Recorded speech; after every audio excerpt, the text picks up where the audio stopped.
Savvy Business Radio, drawing out the best from our guest with our host, Christina Nichman. Hello, this is your host, Christina from Savvy Radio. Thank you for joining us for our Heartbeat of the World series, where we're bringing you some of the top experts around the globe to talk about some of the greatest challenges facing our country and the world. Our guest today is Sara McGlocklin, lawyer and caregiver of her 2-year-old daughter, Marian. Her daughter was recently diagnosed with NPC, also known as childhood Alzheimer's, an incurable, ultimately fatal disease that causes dementia. Today, Sara shares some of her secrets for staying sane in times of crisis and challenges. Find out more and help Marian today at hopeformarian.org. Hi, Sara. Welcome to Savvy Business Radio. How are you today? Hi, I'm doing well. Thank you.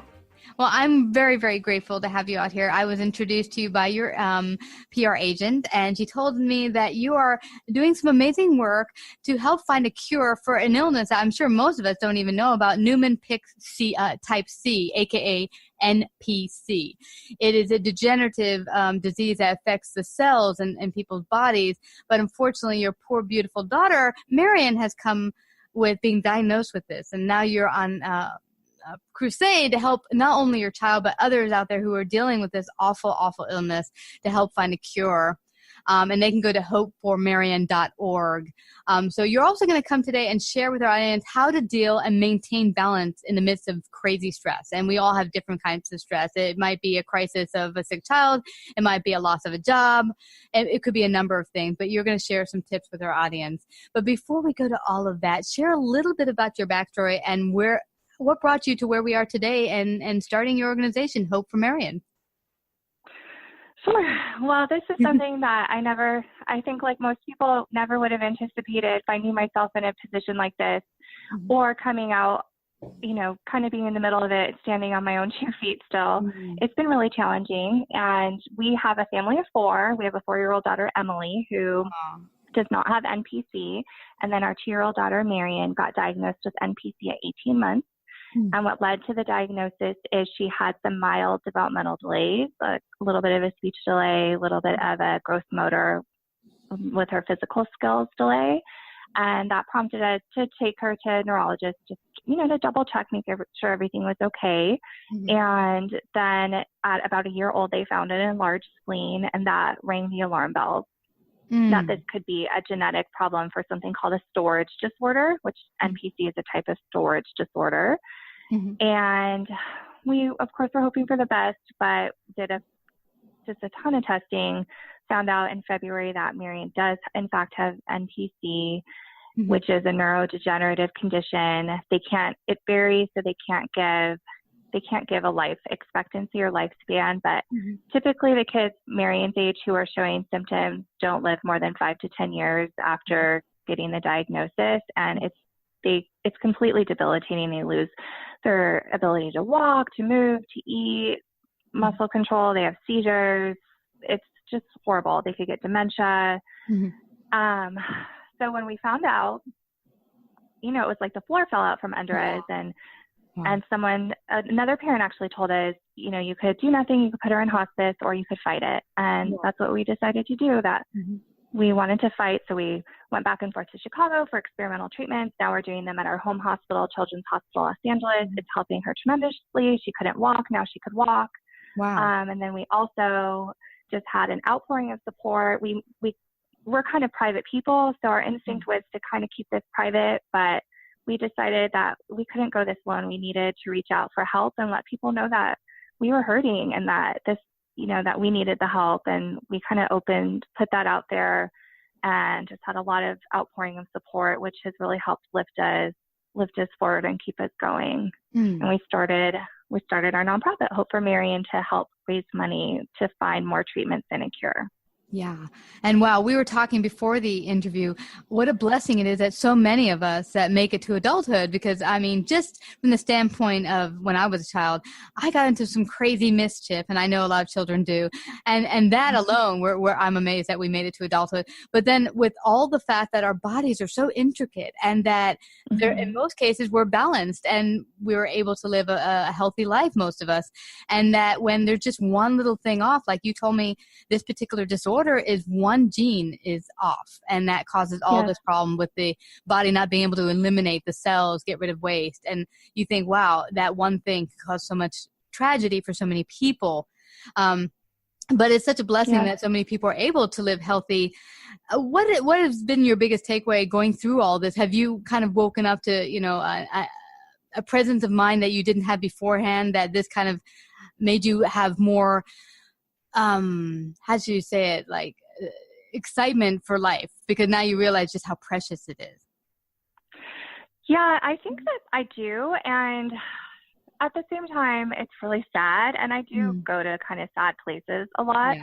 But what I really try, the kind of world I really try and stay in, is not focusing on what we don't have, which is certainty about the future. Yeah. And, you know, even knowing whether our daughter will live or not, we don't have that. You know, there's lots of things that we don't have. There's lots of things that everyone doesn't have. But what I try and do is focus on being grateful for what we do have, and just trying to keep my mind on thinking of all the wonderful things that we do have that we don't focus on a lot. And the other thing I try and do is advice that someone gave me, which I have found really helpful, is to follow my heart and not my head. And that I do find that when I just try and check in with myself and stay focused or centered, which it sounds kind of weird for me to say because I don't do yoga, I don't do any of that stuff, but I try and be self-aware. And when I kind of check in with myself and follow what my heart is feeling, I feel so much more peaceful and motivated and happy than I do when I kind of let my mind go and I worry about, well, what if this and this is going to happen, and all of my anxiety and the fear that tend to be more negative.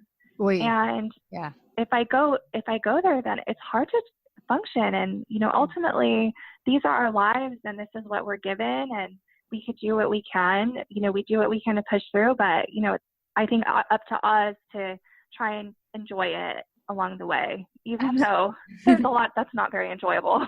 Yeah, and that's life. There's going to be really awful moments.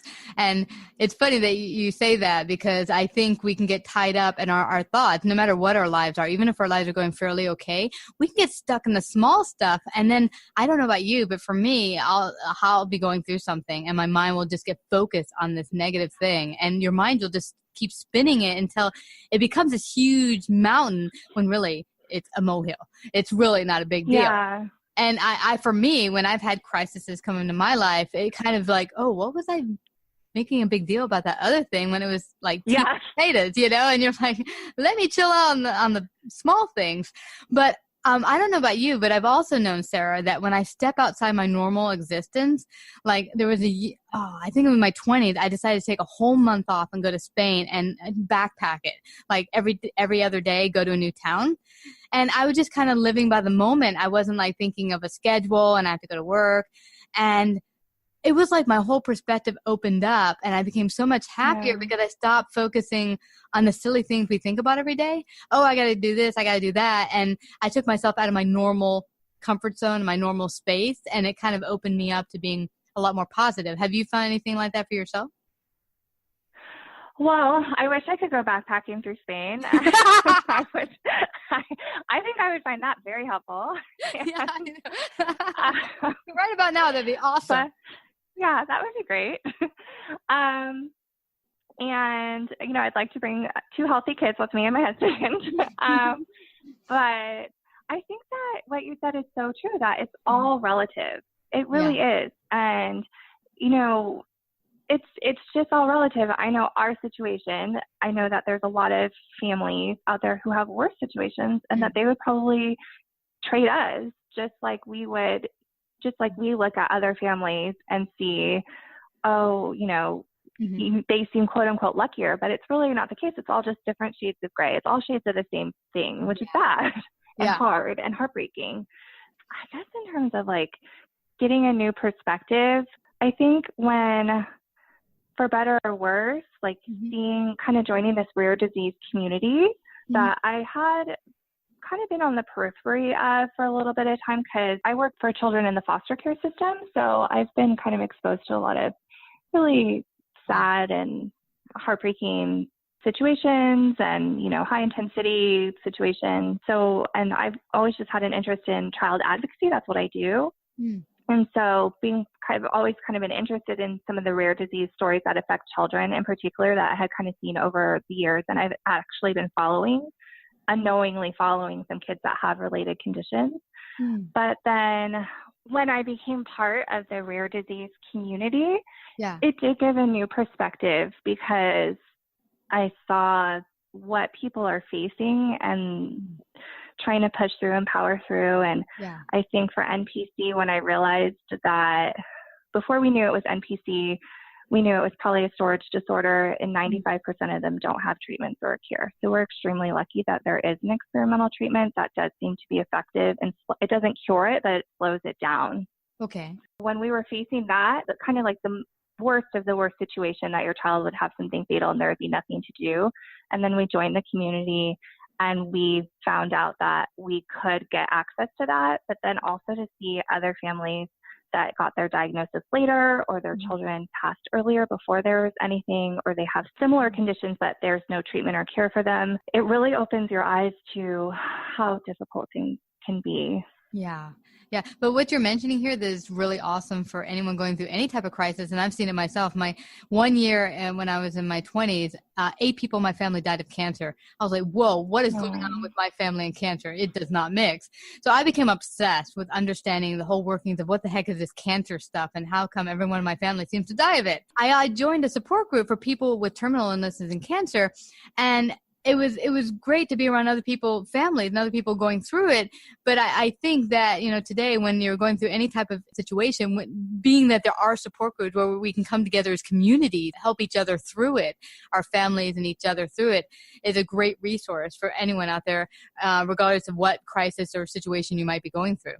Yes, definitely. And that's actually what I was kind of thinking about when I was talking earlier, is that when my daughter was a baby, my older daughter was a baby, my mom died very unexpectedly from cancer. And right before she died, my uncle died. And then right after she died, my aunt died. And then another uncle died. And right before my mom died, my best friend died.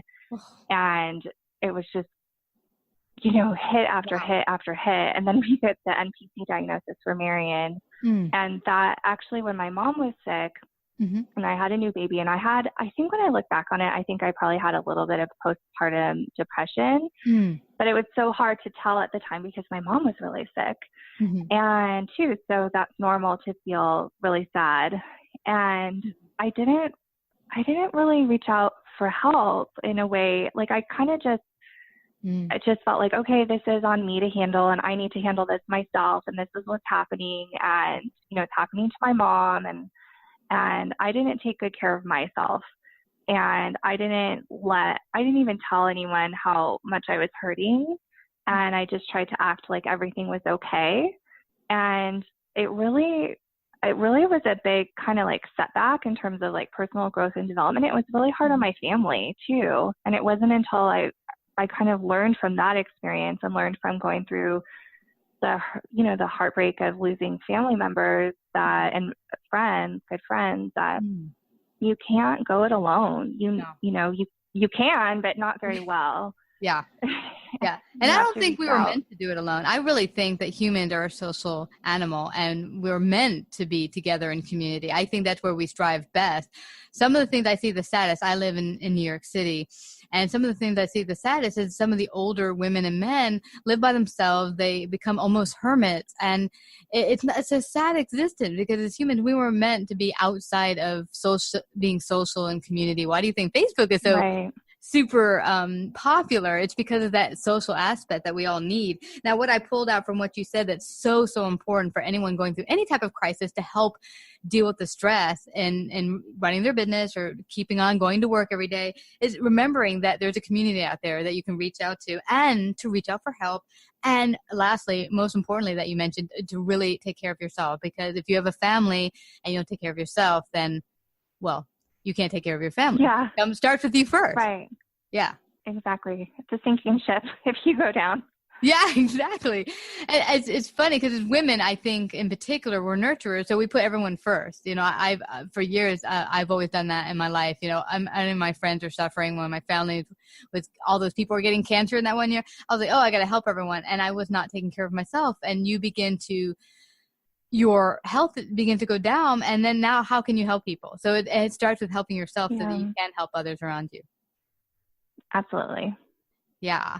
So I want people to get involved and donate. They can go to hopeformarian.org, correct? Yes.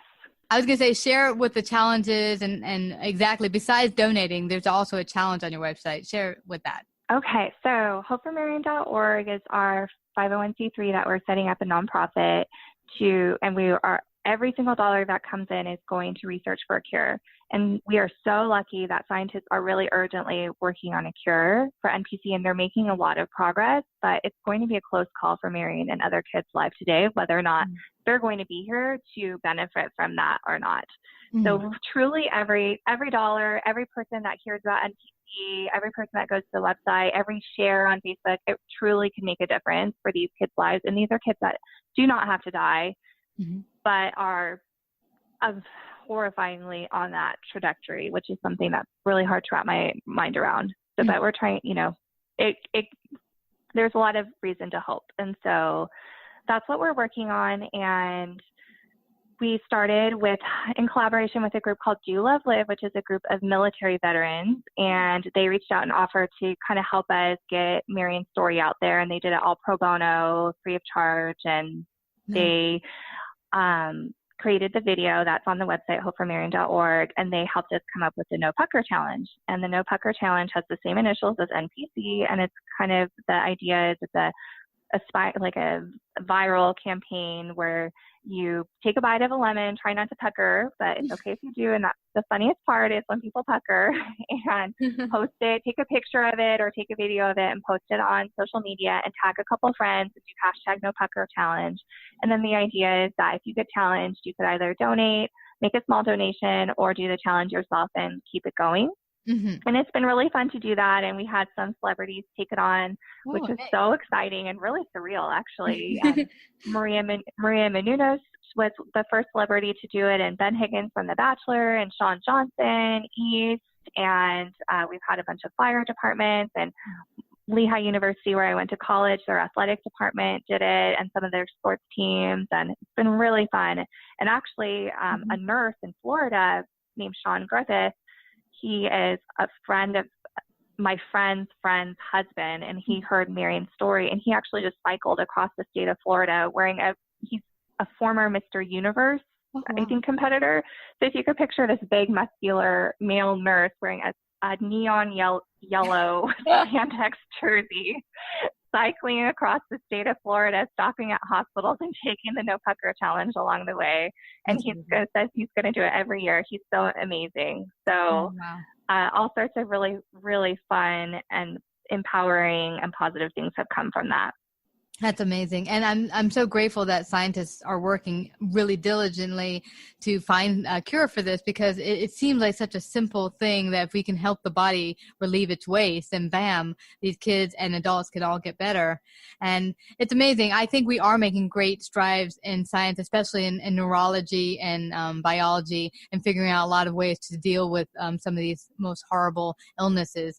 And can I ask you though, Marian, when you just said, we're going to fight, we're not going to lay down and just take this, what made you and your family decide to do the non-for-profit in particular and fight this way, with starting this and getting the word out this way?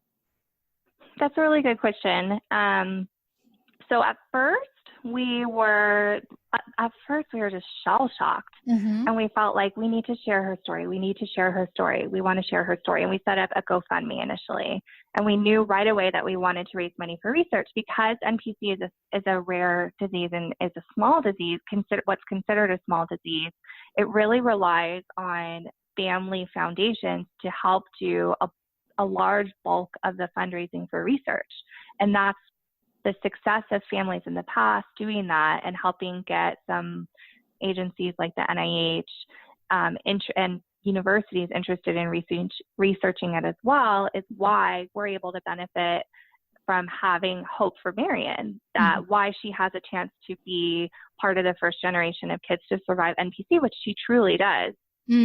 So we kind of wanted to pay it forward and do that. And ultimately, like, our goal is to help save Marian's life and also help save the lives of other people fighting NPC. And really it needs awareness, and it needs money to keep the research going. It needs those two pieces together. So we just started doing so that's how it came to be. Wow. And is the government helping? Are you able to reach out for grants in that way? I'm guessing you might be able to get bigger money that way. Are there signs reaching out in that direction as well? Yeah, our Hope for Marian isn't set up that way right now. I think we could grow that way in the future, but we just got Marian's diagnosis at the end of February. Wow. And we just started the files for the nonprofit over the summer. Yeah. So, we're still kind of playing catch up, and I could see doing that. And some other family foundations, they do have grant writers and they submit applications. Well, I shouldn't even say family foundations. There's also the Parsegian Fund at Notre Dame, which is probably the largest and oldest NPC foundation. And it was inspired by Coach Ara Parsegian, the famous football coach who recently passed, who 3 of his 4 grandchildren from one family, Cindy and Mark Parsegian, they passed away from NPC. Wow. And they really were the ones to get the ball rolling and helping to understand what NPC is. And my understanding is when their kids were diagnosed, they didn't even know what the NPC gene was. They didn't even have that identified. So I think some of the bigger foundations are able to apply for grants and the NIH, for example. Wow.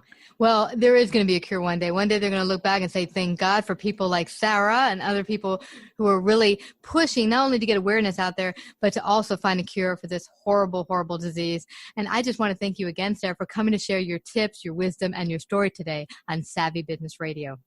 Thank you so much. I really appreciate it. You betcha. Now, everyone, please go take the Pucker Challenge today. Donate. Go to hopeformarian.org. Go to hopeformarian.org. And again, Sara, thank you for coming to Savvy Business Radio. Find out about our paid sponsorship opportunities or how to become a guest. Call 732-474-7375 or email Christina@savvybusinessradio.com.